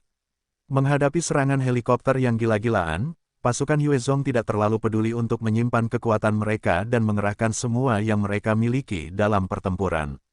Para penunggang pterosaurus muncul di atas benteng dan melompat turun, berniat untuk mendarat langsung di dalam benteng. Banyak dari mereka yang tewas dalam perjalanan turun, karena banyaknya sinar laser. Namun, cukup banyak yang berhasil mendarat. Saat mereka mendarat, mereka seperti kekuatan yang tak terhentikan, membantai para prajurit manusia. Di garis depan pertempuran, para prajurit berdarah besi itu hampir kehabisan efek pil naga merah, batuk darah saat mereka jatuh ke tanah. Saat berikutnya, mereka dirobek oleh ras asing. Untuk menangkis Dino Warrior, Zheng Yanhe mengirim 30 Reaper lagi ke medan pertempuran. Ketika mereka memasuki medan pertempuran, mereka mulai memakan nyawa para prajurit asing, memenggal kepala dan menembaki mereka. Meski begitu, para prajurit manusia masih terus dicabik-cabik oleh ras asing setiap detik. Pada saat yang sama, pertahanan otomatis di benteng juga dihancurkan, dan pertempuran mencapai titik berbahaya. Yue Zong dengan santai melancarkan tinjunya, membunuh seorang jenderal dino tipe 4, sambil mengerutkan kening ketika melihat situasi benteng. Sial. Benteng akan ditembus jika terus seperti ini.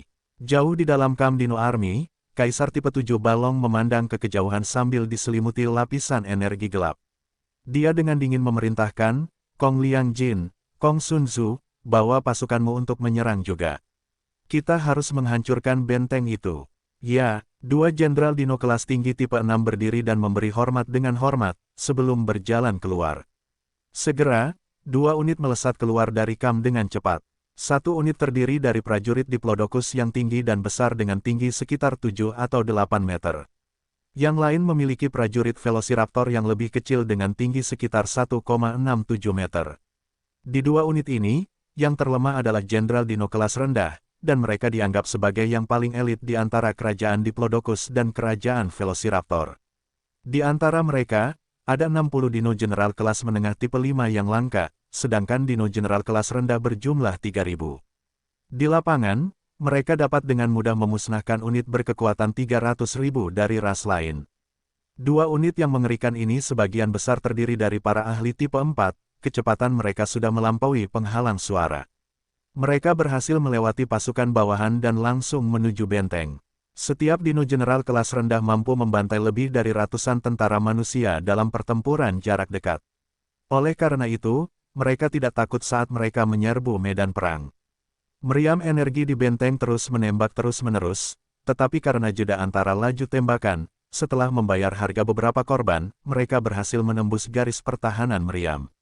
Peringatan, peringatan, berdasarkan perhitungan, musuh telah mengerahkan 122 dino general kelas menengah tipe 5, 2 dino general tipe 6, dan 8.345 dino general tipe 4. Begitu mereka mendekat, peluang benteng dihancurkan akan menjadi 95%. Tiba-tiba, suara bayi terdengar dari komunikator di tangan kanan Yue Zong. Ketika Aguya menyerang benteng, bayi telah mengambil informasi tentang dino general tipe 5 dan tipe 6 dari berbagai sensor.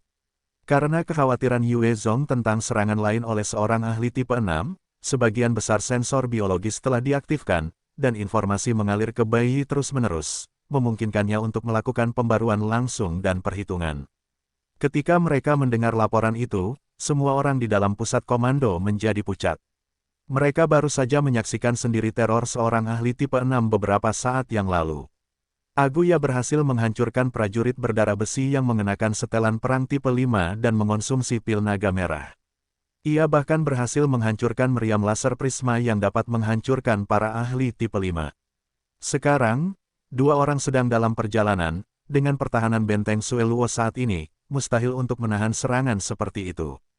Jika pertahanan benteng Sueluo masih dalam kondisi prima, mereka akan mampu mengalahkan para ahli tipe 6. Namun, mereka tidak memilikinya sekarang. Kematian jutaan prajurit bawahan tidaklah sia-sia. Mereka mengorbankan nyawa mereka sendiri untuk menghancurkan sistem pertahanan, yang melemahkan kekuatan benteng.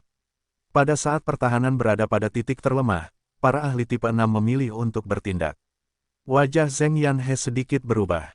Namun, ia tetap tenang, menyampaikan serangkaian perintah, sesuaikan rudal energi, koordinat. Sebuah gunung kecil di belakang benteng ke-20 terbelah, memperlihatkan sejumlah peluncur rudal. Banyak rudal energi berpemandu melesat ke langit, membumbung tinggi di bagian depan benteng. Sekitar 6 km di belakang benteng, terdapat beberapa landasan peluncuran roket, sementara kendaraan dan senjata yang diparkir di sana mulai melepaskan hujan roket yang deras ke langit. Dari berbagai sudut benteng, panel terbuka, sementara rudal berpemandu melesat ke area depan benteng. Untuk menghabisi dua ahli tipe 6 yang datang, semua senjata diaktifkan. Hong, hong, hong, di depan 20 benteng, lampu terang menyala tanpa titik buta, menghancurkan banyak ras asing serta banyak jenderal dino. Banyak jenderal dino tipe 5 yang tampaknya tak terkalahkan juga berubah menjadi abu sebelum pembantaian besar itu bahkan sebelum menunjukkan kekuatan mereka. Sementara banyak jenderal dino berubah menjadi debu, salah satu sosok yang lebih kecil telah mengaktifkan cahaya kehidupannya pada kesempatan pertama yang didapatnya, menembus zona kematian, melompat ke benteng. Bayangan kecil ini adalah pemimpin Velociraptor Warriors, tipe 6 Kong Sun Tzu. Saat dia melompat ke benteng, dia langsung menyerang bagian dalam. Sejumlah anak panah darah muncul di udara, di hadapan musuh yang menakutkan ini. Para prajurit manusia bahkan tidak dapat bereaksi sebelum kepala mereka terbelah dengan cepat. Para Mephighter tidak dapat bereaksi dengan baik, dan mereka tercabik-cabik menjadi beberapa bagian. Dalam sekejap, lebih dari 100 prajurit manusia dan 300 Mephighter telah dibasmi. Hal yang mengerikan adalah Kong Sun Tzu tidak berniat tinggal di sana lebih lama dari yang diperlukan. Dia terus menyerang, menghancurkan apapun yang menghalangi jalannya.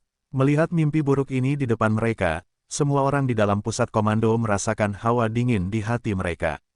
Jika dia berhasil menembus benteng, hampir tidak ada yang bisa menghentikannya. Zheng Yanhe memiliki ekspresi tenang, terus memerintahkan berbagai pasukan untuk menghalangi Kong Sun Tzu. Banyak prajurit penjaga kota dalam setelan pertempuran tipe 3 menyerang ke depan dengan niat bertempur, menghalangi jalannya. Sampah. Kong Sun Tzu dengan santai mencabik meriam elektromagnetik otomatis, sambil menertawakan pengawal kota di depannya. Kemudian, dia tiba-tiba menghilang dari tempatnya. Tubuh para pengawal kota tiba-tiba terbelah dalam hujan darah, berubah menjadi beberapa bagian daging. Ketika semua orang di pusat komando melihat ini, jantung mereka hampir berhenti berdetak. 200 pengawal kota yang diperlengkapi dengan lengkap bahkan tidak bertahan selama 10 detik. Di dalam benteng, tidak ada yang bisa menghentikan lajunya. Pada saat yang sama, pemandangan yang menghancurkan lainnya terjadi, ketika sosok setinggi 8 meter yang terbungkus dalam cahaya kehidupan melompat ke atas benteng dengan mudah. Sosok yang besar dan menjulang tinggi itu adalah Jenderal Dino tipe 6 Kong Liang Jin, dan dia memegang tulang besar sekitar 12 meter panjangnya. Dengan satu sapuan, dia menghancurkan reaper. Kekuatannya yang dahsyat meledak, menyebabkan perisai energi hancur sebelum reaper menjadi tumpukan besi tua. Melihat ini, para prajurit ketakutan. Setiap reaper adalah kartu truf berharga yang dibuat oleh umat manusia. Perisai energi mereka secara teori dapat menahan serangan dari para ahli tipe 6. Akan tetapi, Kong Liang Jin baru saja menggunakan satu serangan untuk menghancurkan reaper. Kekuatannya benar-benar berada pada level yang tak terduga. Setelah menghancurkan reaper, Kong Liang Jin melesat dan muncul kembali seperti iblis di antara manusia, mengayunkan tongkat tulangnya yang besar dalam pusaran angin, menyebabkan pembantaian. Saat dia muncul di benteng, banyak manusia dibantai olehnya, saat darah mengalir dan anggota tubuh berterbangan. Itu praktis tak terhentikan. Pada saat ini, di dalam pusat komando, proyeksi Yue Zong muncul di layar, saat dia memerintahkan, Jenderal Zheng, saya akan menyerahkan benteng ke-20 kepada Anda untuk sementara. Saya memiliki sesuatu yang perlu saya lakukan, dan saya harus pergi untuk sementara waktu. Zheng Yanhe mengangguk dengan tatapan tegas, yakinlah, Yang Mulia, saya akan mempertahankan tempat ini dengan nyawa saya. Yue Zong kemudian memutus komunikasi. Dengan sebuah pikiran, dia memanggil Grini, yang muncul begitu saja. Dia menepuk punggungnya dengan ringan, dan mereka melesat ke langit dengan kilat, menuju ke kamp tentara Dino. Pada saat yang sama, kapal perang Storm yang telah disembunyikan juga membubung ke langit, berubah menjadi kilatan cahaya yang melesat ke kejauhan. Saat Yue Zong dan Grini melayang di udara, sejumlah Pterosaurus tipe 3 dan tipe 4 terbang mendekat. Mereka semua memiliki sisik hitam yang kuat, paruh mereka dipenuhi dengan gigi setajam silet. Mereka bahkan memiliki cakar yang panjang dan tajam. Puluhan dari mereka melesat ke arah Yue Zong dengan niat membunuh yang dingin.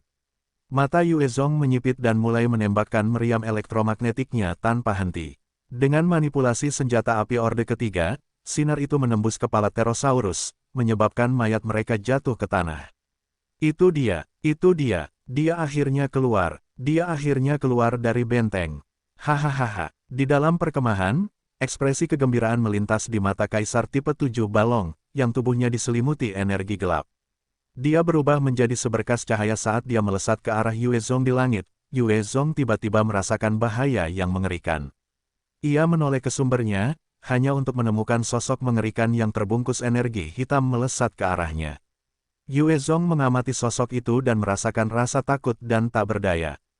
Persepsi bahayanya membuatnya khawatir tentang perbedaan besar antara dirinya dan pemilik energi hitam itu. Di depannya, Ia hanya seekor semut yang sedikit lebih besar. Ahli tipe 7. Pikirannya sampai pada titik ini, dan ia tidak bisa menahan diri untuk tidak menghirup udara dingin. Jika itu adalah ahli puncak tipe 6, bahkan jika Yue Zong tidak sebanding, persepsi bahayanya dapat membuatnya waspada terhadap ancaman musuh, tetapi tidak akan pernah merasa tidak berdaya. Saat ini, di bawah aura penindasan Kaisar tipe 7 Balong, tubuh Yue Zong menggigil. Ia sangat yakin bahwa dalam bentrokan langsung, ia akan dipukul sampai mati dalam satu pukulan. Harus diketahui bahwa Yue Zong harus mengerahkan seluruh kemampuannya, bersama dengan pertahanan benteng, untuk membunuh tipe tanggal 6 Agustus ya dengan serangan diam-diam. Melawan keberadaan yang lebih unggul dari Aguya ini, Yue Zong tahu bahwa ia tidak memiliki peluang untuk menang. Yue Zong menepuk punggung Grini dan membentak, "Grini, maju." Kecepatan maksimum. Bahkan Grini telah merasakan ancaman dari Kaisar tipe 7 Balong. Ia menyalurkan kemampuan bawaannya dengan panik, saat tornado yang tak terhitung jumlahnya berputar di sekitar tubuhnya. Kecepatannya kemudian meningkat sebesar 50%, mencapai kecepatan Mach 3. Sialan, Kaisar Balong melihat Grini melarikan diri dengan cepat, dan mengeluarkan raungan marah. Sebagai ahli tipe 7, ia dapat memanipulasi energi lingkungan untuk mendorongnya melalui udara. Namun, ia bukan ahli berbasis udara, dengan demikian, kecepatannya hanya dapat mencapai Mach 1. Ia tidak dapat mengejar Grini yang cepat. "Hancurkan aku." Mata Kaisar Balong bersinar, saat dia melemparkan tinju kanannya yang terbungkus dalam energi hitam yang sombong itu, sementara tubuhnya ditutupi dengan cahaya kehidupan yang melimpah. Sebuah sinar hitam putih melesat ke arah Grini seperti sinar laser, berputar dengan keras, dan mencabik-cabik tubuh Grini. Sebuah lubang berdarah besar muncul saat tulang, darah, dan organ jatuh dari lukanya. Menderita luka yang menyedihkan ini, tubuh Grini bergetar, dan energi di sekitar tubuhnya menghilang. Matanya meredup saat dia mulai jatuh ke tanah. Grini, saat mereka mendarat di tanah, Yue Zong bergegas menuju Grini, yang tubuhnya dipenuhi luka, hatinya sakit. Karenanya, Grini adalah salah satu binatang jinak pertama Yue Zong, yang telah menemaninya melewati banyak pertempuran. Binatang itu telah menyelamatkan hidupnya dalam banyak kesempatan. Ia telah memperlakukannya sebagai teman terpentingnya, dan sekarang setelah makhluk kecil ini terluka parah oleh Kaisar Balong, Yue Zong dipenuhi dengan kesedihan dan kebencian. "Dinomen sialan, akan ada hari untuk perhitunganmu. Aku akan menghancurkan seluruh rasmu."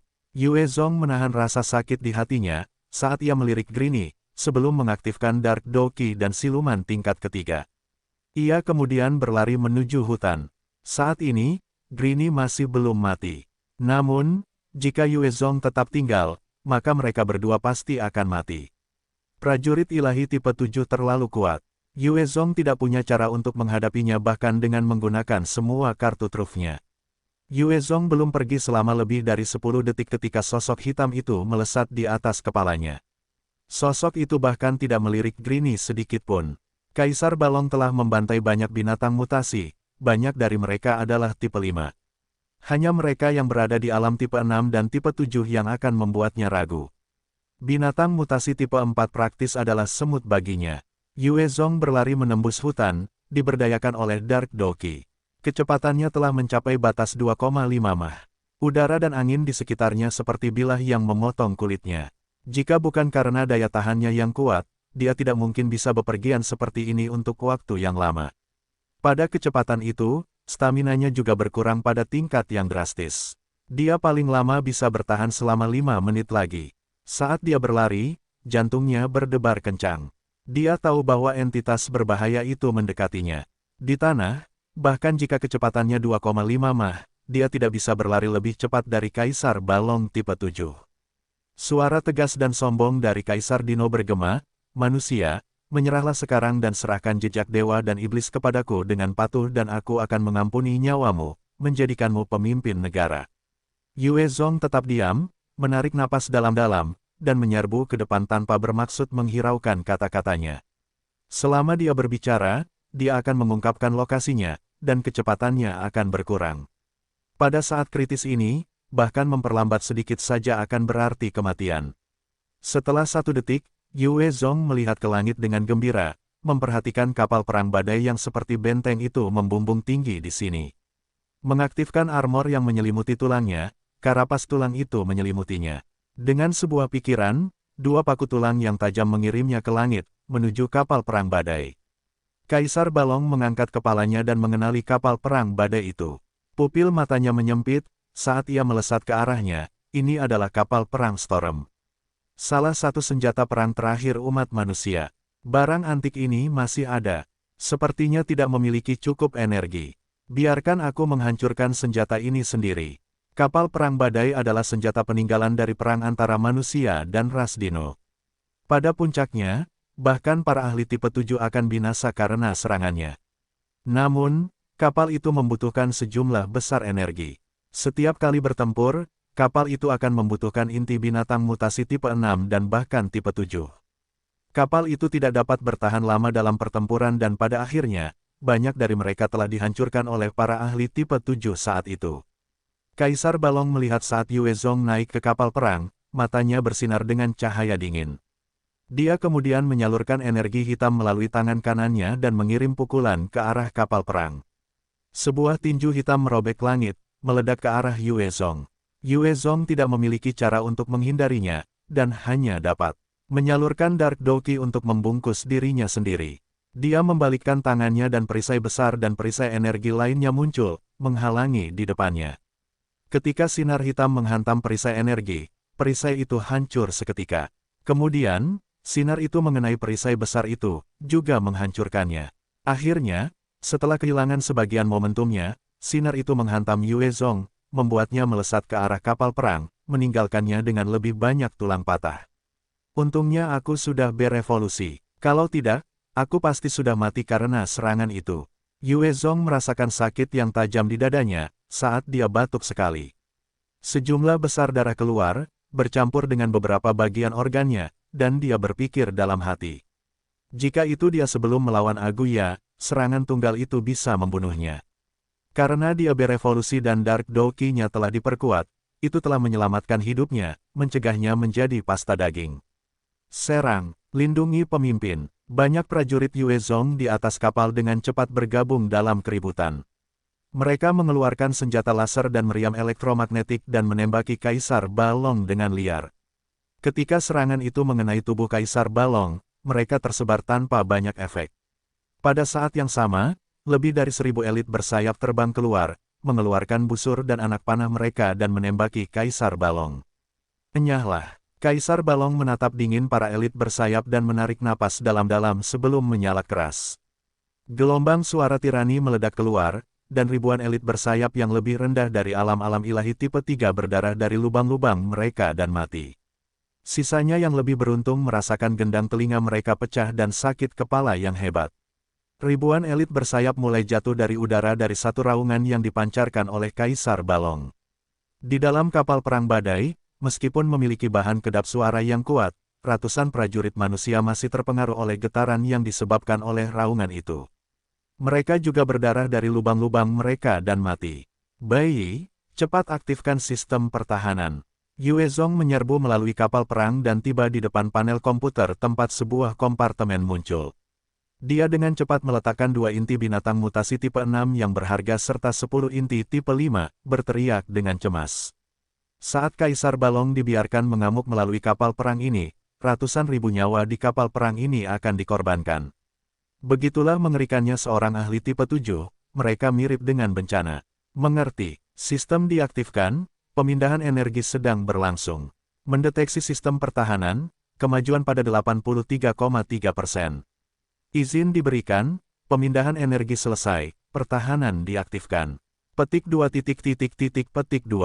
Setelah serangkaian pengumuman dari Bai, kapal perang badai menyala terang, melepaskan cahaya terang kemana-mana. Kaisar Balong yang tenang dan tanpa ekspresi akhirnya merasakan sedikit ketakutan, sial. Sistem pertahanan diaktifkan, sinar yang tak terhitung jumlahnya melesat keluar dari kapal perang badai, dan perisai energi besar terbentuk, meliputi kapal perang. Wajah Kaisar Balong jatuh, saat ia melangkah di udara, tiba di depan kapal perang. Ia mengirim tinju yang dibungkus energi hitam, meledak ke arah perisai. Hong, setelah benturan keras, tinju Kaisar Balong mampu mengirimkan gelombang kejut yang mengerikan di sekitar perisai, riaknya hampir menghancurkannya. Peringatan, peringatan, Karena serangan dari ahli tipe 7, kemampuan pertahanan perisai energi telah berkurang sebesar 1%. Setelah serangan dari Kaisar Balong itu, alarm berbunyi di seluruh kapal perang badai. Perisai kapal perang yang besar tidak dapat meredakan kekuatan Kaisar Balong, itu benar-benar kesaksian betapa kuatnya dia. Yue Zong, dengan cepat memerintahkan, tinggalkan tempat ini segera. Menuju benteng Sueluo. Ya, di bawah perintah Yue Zong, kapal perang melesat maju, dengan kecepatannya mencapai kecepatan Mach 5 yang mengerikan. Sialan, ketika Kaisar Balong melihat seberapa cepat kapal perang badai itu, dia meraung marah. Dia melancarkan tinju lagi, energi hitam dari tinjunya langsung menghancurkan gunung kecil di bawahnya. Kapal perang badai hanya dapat menahan ahli tipe 7 jika memiliki inti binatang mutasi tipe 7. Namun, dengan penyerapan inti tipe 6, kecepatan terbangnya bukanlah sesuatu yang dapat diimbangi oleh ahli tipe 7. Segera, kapal perang berhasil terbang di atas medan perang. Di langit, ada banyak pterosaurus mutasi tipe 2, tipe 3 dan bahkan tipe 4 terbang berbondong-bondong. Itu adalah pemandangan yang mengerikan, seolah-olah seluruh langit sedang ditutupi. Yue Zong mengamati binatang buas itu dan memerintahkan, terobos mereka. Kapal perang badai kemudian menyerbu seperti bintang jatuh, menghantam tepat ke kawanan pterosaurus. Salah satu pterosaurus tipe 4 dengan lebar sayap lebih dari 80 meter dibanting oleh kapal perang, dan tubuhnya langsung terpelintir, berubah menjadi pasta daging yang berceceran di seluruh perisai energi. Sisa pterosaurus mutan juga menghadapi nasib yang sama ketika mereka dibanting, jatuh dari langit.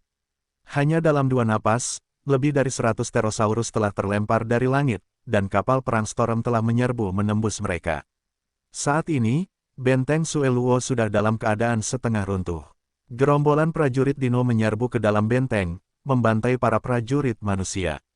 Ada banyak mayat manusia dan Mefighter yang rusak berserakan di seluruh lapangan, serta sisa-sisa sistem pertahanan yang rusak. Di dalam pasukan manusia, banyak yang melawan dengan gagah berani. Namun, ada juga banyak yang tidak bisa menahan tekanan dan melarikan diri. Di antara ratusan ribu prajurit ini, mereka yang melawan dengan gagah berani adalah para veteran dari benteng pertama hingga ketiga. Mereka memiliki iman yang kuat dan percaya pada kehormatan.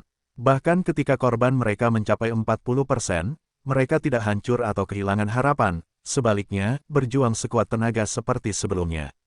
Meskipun para prajurit dari benteng ke-4 hingga ke-9 menjalani pelatihan ketat, saat jumlah korban tewas mereka mencapai 20%, banyak yang mulai melarikan diri karena kalah. Di dalam benteng, seekor Velociraptor tipe 3 tertawa terbahak-bahak. Tubuhnya melesat maju dan cakar kanannya terjulur untuk menebas seorang prajurit manusia yang melarikan diri, mencabiknya menjadi 2. Tidak, tolong aku. Melihat rekan-rekan mereka tewas di tangan Velociraptor Warrior, banyak prajurit manusia mulai panik dan berteriak ketakutan. Jumlah prajurit yang melarikan diri saat ini setidaknya selusin. Jika mereka bekerja sama dan berbalik untuk menembaki Velociraptor tipe 3, mereka mungkin bisa mengalahkannya. Namun, yang ada di hati mereka sekarang hanyalah ketakutan. Seorang prajurit yang mengenakan setelan perang tipe 4 dan memegang tombak perang melesat maju. Tombaknya memancarkan cahaya terang, menusuk langsung ke dada prajurit Velociraptor. Jangan lari, berbalik dan bertarung. Aku. Sebelum dia bisa menyelesaikan kata-katanya, tongkat tulang besar turun dari langit, menghantam tubuhnya, mengubahnya menjadi pasta daging. Kong Liang Jin berjalan mendekat, tingginya 8 meter, matanya bersinar dengan cahaya yang ganas. Dia kemudian meraih seorang prajurit manusia yang sedang melawan dan menggigitnya dengan keras. Dengan suara retakan yang keras, prajurit manusia itu tergigit menjadi 2. Organ-organnya keluar dari mulut Kong Liang Jin, membuatnya terlihat lebih mengerikan. Melihat pemandangan mengerikan itu sudah cukup untuk membuat prajurit manusia lainnya di sekitarnya hancur dan mencoba melarikan diri. Hahaha, Jenderal Dino tipe 6 itu tertawa keras dan buas, saat dia melesat maju, melambaikan tongkat tulangnya, menghancurkan 5 atau 6 prajurit manusia menjadi pasta daging. Tepat saat itu, sinar laser melesat keluar dari bunker, menghantam tubuh Kong Liang Jin. Sinar laser yang dapat menembus tank itu nyaris tidak menyebabkan luka lecet di tubuh Kong Liang Jin. Dia melangkah maju dengan marah, tongkat tulangnya menghantam bunker itu. Kekuatannya yang mengerikan meledak keluar, langsung menghancurkan bunker dan prajurit manusia di dalamnya. Luka di tubuhnya sembuh dengan kecepatan yang luar biasa. Setelah dia menghancurkan bunker itu dengan santai, dia menyerang bunker lainnya, menghancurkan masing-masing bunker begitu dia muncul di depan mereka.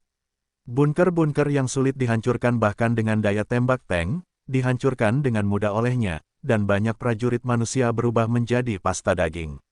Dari dalam tumpukan bunker yang hancur, seorang prajurit manusia menatap dingin saat ia mengunci seorang prajurit tirano yang sedang mengunyah tubuh seorang prajurit manusia dan menembakkan senjatanya.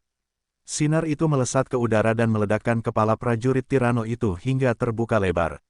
Dengan desiran, 5 prajurit kadal dan 2 prajurit diplodocus berbalik dan menghilang dari lokasi mereka, menyerbu ke arahnya.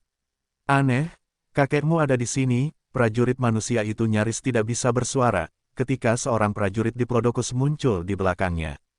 Dengan satu tinju, prajurit diplodocus itu memukuli prajurit manusia itu, menghancurkan kepalanya seperti semangka. Dalam pertarungan jarak dekat, manusia tidak akan pernah bisa dibandingkan dengan ras asing ini. Ini adalah kerugian terbesar manusia. Pada saat yang hampir bersamaan, cahaya terang memancar dari lokasi itu. Saat berikutnya, ledakan besar menghancurkan Diplodocus Warrior dan juga 3 Lizard Warrior yang sudah terlalu dekat. Di dalam pusat komando, semua perwira menatap ke arah layar dengan wajah pucat. Setiap layar menunjukkan kekalahan dan kematian prajurit manusia, serta pembantaian oleh Dino Warrior.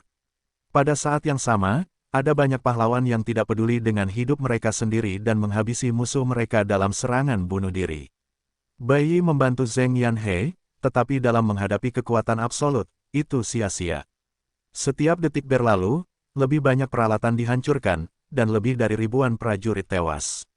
Ada beberapa yang takut sampai berlutut untuk menyerah, hanya untuk dimakan hidup-hidup. Setelah dunia berubah, banyak binatang mutasi yang berevolusi lebih jauh hingga memiliki kecerdasan dan memiliki kebiadaban dalam darah mereka. Dalam rasa lapar mereka, mereka bahkan dapat memakan mayat ras lain.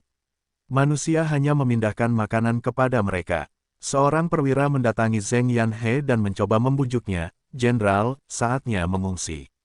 Benteng akan jatuh. Kita harus lari sekarang, kalau tidak, akan terlambat." Tatapan semua orang tertuju padanya, mata mereka berkedip-kedip penuh harap. Bahkan semut pun takut mati, apalagi manusia. Zheng Yanhe tampak seperti baja saat ia melotot ke arah perwira itu, "Tidak. Ketika Yang Mulia memberiku kendali atas benteng, aku berjanji untuk hidup dan mati bersama benteng. Sekarang, masih banyak kawan kita yang gagah berani dan heroik yang masih berjuang di sana. Sebagai kawan, teman, dan komandan mereka, bagaimana mungkin aku melakukan hal pengecut seperti itu? Zuo Ye, jangan pernah bicara padaku tentang evakuasi." Zuo Ye melangkah mundur karena malu. "Ya, Jenderal Agung." Zheng Yanhe berbalik dan membungkuk dalam-dalam, "Semuanya, kita adalah inti, jantung, otak dari seluruh benteng ini. Kita tidak bisa pergi pada saat kritis ini. Saya harap semua orang dapat bergabung dengan saya dan berjuang sampai nafas terakhir, demi rakyat kita di wilayah awan. Tolong, kami bersedia mati bersama Jenderal Besar." Di dalam pusat komando, semua orang merasa terhibur oleh kata-katanya dan berteriak dengan penuh semangat. Sebagai komandan tertinggi di benteng, Zheng Yanhe sebenarnya tidak memilih untuk mundur, mempertaruhkan nyawanya. Para prajurit berdarah panas ini tentu saja tidak akan meninggalkannya juga. Sekitar 300 meter dari benteng, seorang prajurit Velociraptor tipe 5 menerkam seorang prajurit manusia yang melarikan diri, menggigit lehernya. Dengan suara retakan yang keras, leher prajurit itu patah. Prajurit Velociraptor kemudian menggunakan cakarnya untuk mencengkeram tubuh itu sambil melahap bagian tubuhnya yang lain. Itu adalah pemandangan yang benar-benar mengerikan. Di salah satu sudut benteng, ada seorang manusia dalam setelan pertempuran tipe 5 yang tersembunyi di dalam reruntuhan. Hanya ada sedikit tanda kehidupan darinya, seolah-olah dia sudah mati, dan dia memegang meriam penembak jitu elektromagnetik 335 RS khusus, diam-diam menatap ke kejauhan. Prajurit manusia ini bernama Guo Sai. Dia adalah penembak jitu teratas dari benteng pertama, dan senjata di tangannya adalah senjata penembak jitu elit yang disesuaikan secara khusus. Itu membutuhkan inti binatang mutasi tipe 5 untuk menyalakannya dan dapat menghancurkan tank dengan satu tembakan. Hanya ada sekitar 15 senapan seperti itu di seluruh wilayah awan, Lagi pula, inti binatang mutasi tipe 5 terlalu berharga. Lebih jauh lagi, sebagian besar dari mereka digunakan untuk memberi daya pada setelan pertempuran tipe 5, atau untuk memberi daya pada reaper yang lebih kuat. Ketika prajurit Velociraptor tipe 5 melahap prajurit manusia, Guosai diam-diam menarik pelatuknya. Sinar elektromagnetik yang mengerikan melesat keluar dan langsung menembus kepala prajurit Velociraptor, menghancurkannya. Puluhan prajurit Velociraptor lainnya berbalik untuk menatap puing-puing itu, dan dengan ketukan kaki mereka melesat mendekat. Guosai dengan cepat melompat dari tempatnya, mengeluarkan dua meriam elektromagnetik biasa dan mundur. Dia melepaskan tembakan terus-menerus, membunuh prajurit Velociraptor biasa. Namun, ada 10 ahli tipe 4 di antara mereka, dan karena ras mereka memiliki keunggulan dalam kecepatan, sulit bagi mata telanjang untuk menangkap gerakan mereka. Guosai juga hanya seorang prajurit ilahi tipe 4 awal. Dia luar biasa dalam keterampilan menembak jitu, tetapi tidak ada yang lain. Bahkan dengan setelan pertempuran tipe 5-nya, kecepatannya tidak dapat melampaui prajurit Velociraptor itu dan kaki mereka yang kuat. Ke-10 prajurit Velociraptor muncul di sekelilingnya, bersiap untuk menerkamnya. Sudah berakhir, setidaknya aku berhasil melenyapkan prajurit Dino tipe 5. Rasa kematian yang kuat membuncah di hatinya, dan matanya bersinar dengan kilatan yang tegas. Inti tipe 5 di belakangnya juga mulai bersinar terang. Tepat saat dia akan mempertaruhkan nyawanya, sejumlah sinar cahaya jatuh dari langit, dan kepala prajurit Velociraptor meledak.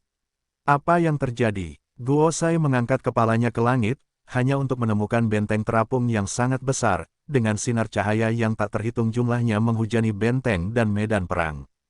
Di bagian lain medan perang, puluhan prajurit Velociraptor sedang memburu ratusan prajurit manusia. Ada banyak mayat prajurit manusia, tercabik-cabik dan terluka parah. Sebaliknya, hanya ada 1 atau 2 mayat prajurit Velociraptor. Irama pertempuran perlahan-lahan bergerak ke arah yang menguntungkan tentara Dino, dan tampaknya mustahil bagi prajurit manusia untuk membalikkan keadaan. Pada saat yang sama, korban manusia dibandingkan dengan ras asing lebih dari 100 banding 1. Setiap kali seorang prajurit ras asing terbunuh, lebih dari 100 manusia telah terbunuh. Seorang prajurit Velociraptor menerkam dengan ringan dan menjatuhkan seorang prajurit manusia ke tanah, membuka rahangnya untuk bersiap menghancurkan kepala prajurit yang malang itu. Mata prajurit manusia itu bersinar dengan keputusasaan dan keputusasaan. Pada saat itu, seberkas cahaya melesat jatuh dan menembus kepala prajurit Velociraptor, langsung membunuhnya. Darah segar berceceran di seluruh prajurit manusia.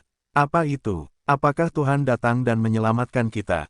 Setelah kembali dari gerbang kematian, prajurit manusia itu menatap benteng terapung itu, tatapannya penuh dengan rasa heran dan takjub. Di dalam pusat komando, Zheng Yanhe melihat kapal perang badai, dan berseru, "Itu yang mulia.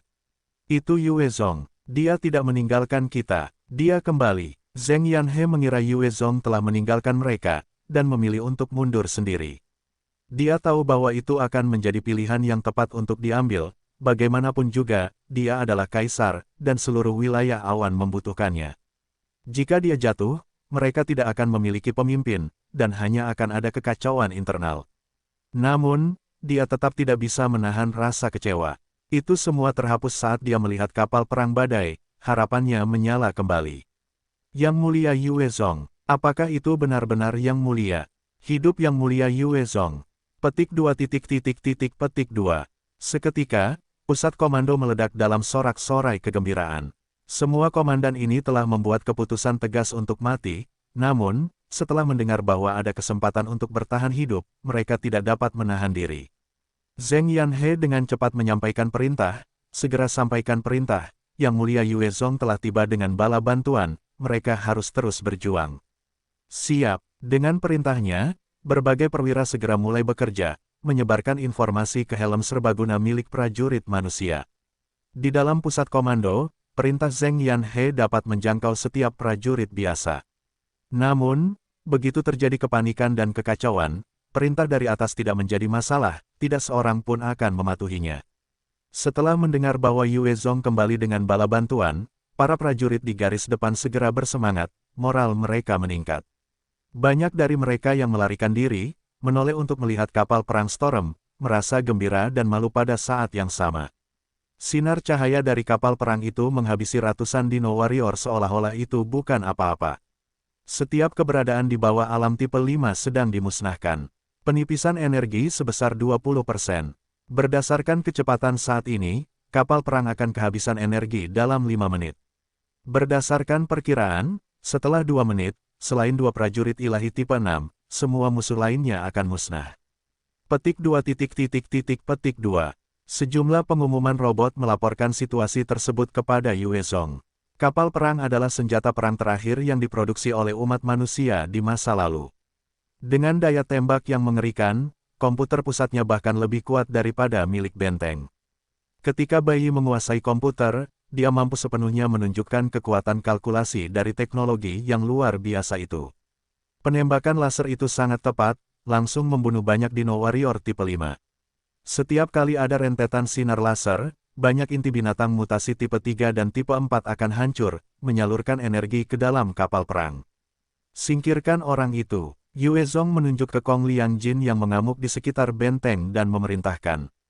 Ya, membunuh prajurit dewa tipe 6, berdasarkan perkiraan, akan membutuhkan 3 inti binatang mutasi tipe 5.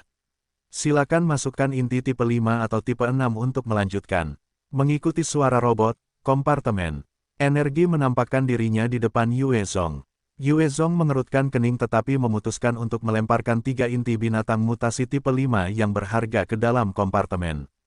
Setelah mengalahkan ibu kota, dia telah memperoleh banyak dari mereka.